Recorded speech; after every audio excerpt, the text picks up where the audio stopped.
Hi, my name is Eleni Stamatakis, and this is for BUSN2321 Assignment 3, and I just thought it'd be easier to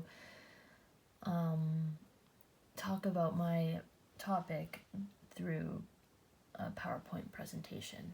So let's get started. My topic is what are waivers and how do personal trainers use them? Let's start off with a question. How many of you know what a waiver is? I didn't really know until after finishing this assignment. This is important for us to know so when we become personal trainers or own a training facility that we are aware of what they are and how to use them, especially after graduating. So what are waivers? A waiver is a contract. When a client signs a waiver, he or she literally waived the right to sue the service provider in the event that the client is injured as a result of negligence on the part of the service provider. So there are some pros and cons of waivers.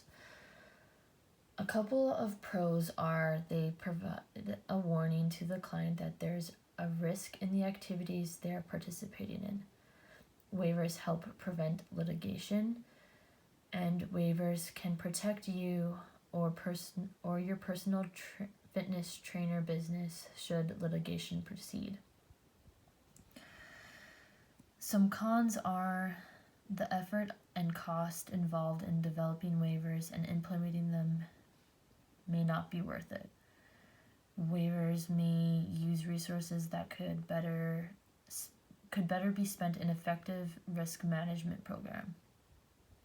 In certain cases, it may be considered immoral, against public policy, or even illegal to protect fitness service providers from negligent behavior in the provision of some services. So, is your waiver valid? The most efficient way to find a valid waiver is to find a number of businesses similar to your own and to ask for copies of the waivers they use.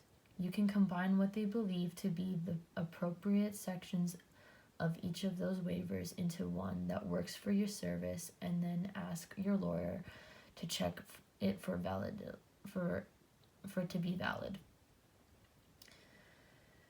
Effective waivers include wording on the waiver, so it should be clear and understandable language is used.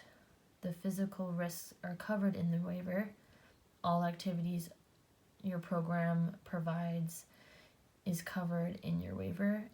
And lastly, the implementation of the waiver.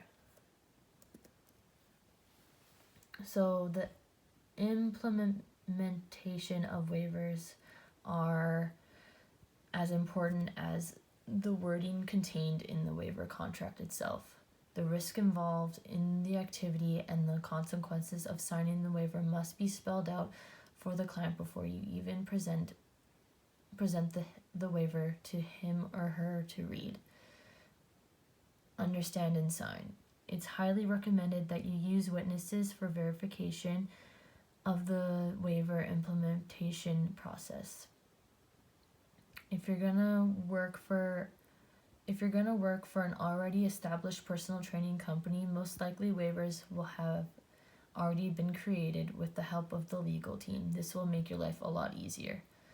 But if you're going to be running your own business, make sure to seek out the assistance of a lawyer to create the waiver. So hopefully you guys understand what a waiver is and you have some clear understanding. Thank you guys for listening.